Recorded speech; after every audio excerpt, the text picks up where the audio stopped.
টাঙ্গাইলে ৩ মানসিক ভারসাম্যহীন ছেলেমেয়ে নিয়ে পানিবন্দী অবস্থায় আটকা পড়েছেন সুফিয়া। একই বাড়িতে সুফিয়ার ২ ননদও মানসিক ভারসাম্যহীন। অন্য সময়ে পাড়া প্রতিবেশীদের দয়ায় খাবার জুটলেও বন্যায় ঘরবন্দী হওয়ায় প্রতিবেশীরাও খাবার দিতে পারছেন না। জেলার খৈল্লারঘোনা গ্রামের এই পরিবারটি দুর্যোগে মানবেতর জীবনযাপন করছে।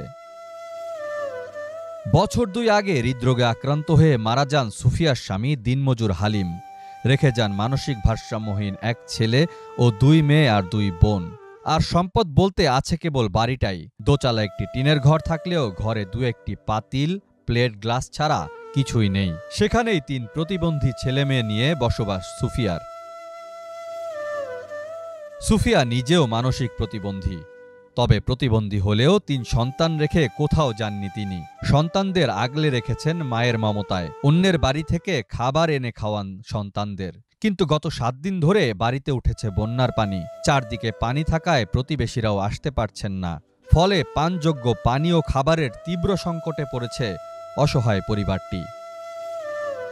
বন্যার জন্য একবেলা করে রান্ধি, সাহায্য করব, কেউ দিতে পারে না পানির জন্য। ৩ জন পোলাভান, খুবই কষ্ট। পোলাভানে তো কাজ কাম পারেই না, ওই মাসে দেয়, মাসে পারতে আই না চলছি। আর তো বন্যার জন্য যাইতে পারি না। সুফিয়ার ননদ আসমা ও শাহনাজ, তারাও প্রতিবন্ধী। তাদের সংসারে তারা 2 বোন ছাড়া আর কেউই নেই। প্রতিবন্ধী হওয়ায় আত্মীয় স্বজন কেউই তাদের সহযোগিতা করে না। কষ্ট তো কষ্ট হয় না, ভালো মানুষেরই কষ্ট। আর বেড়া মানুষ, পঙ্গু মানুষ, তার তো কষ্ট আরও বেশি।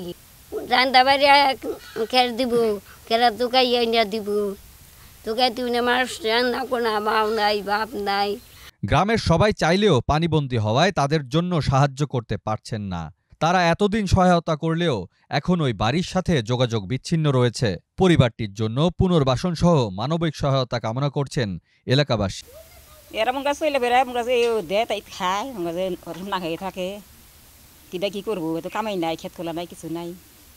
প্রতিবন্ধী মনে করেন 2 জন আর ভাই বোন 2 জন, 2 জনে যে কামাই করই না, মানুষ নাই, বাপও নাই, মাও নাই। এদিকে মানবিক বিষয়টি গুরুত্ব দিয়ে দ্রুত প্রয়োজনীয় ব্যবস্থা নেওয়ার কথা জানিয়েছেন জেলা প্রশাসক। টাঙ্গাইল সদরের খৈল্লারঘোনা গ্রামের যে 4 জন ব্যক্তি প্রতিবন্ধী একই পরিবারে, তাদের পুনর্বাসন করার একটি আবেদন আমাদের কাছে এসেছে। আবেদনটি একটু পরীক্ষা করে তাদেরকে যেভাবে সাপোর্ট দেওয়া প্রয়োজন জেলা প্রশাসনের পক্ষ থেকে সর্বতোভাবে সেই সাপোর্ট আমরা প্রসারিত করি। মানসিক ভারসাম্যহীন এই 6 প্রতিবন্ধীর স্থায়ী পুনর্বাসন হোক, এমনটাই প্রত্যাশা করছেন এলাকাবাসী। ডেস্ক রিপোর্ট, দেশ রূপান্তর।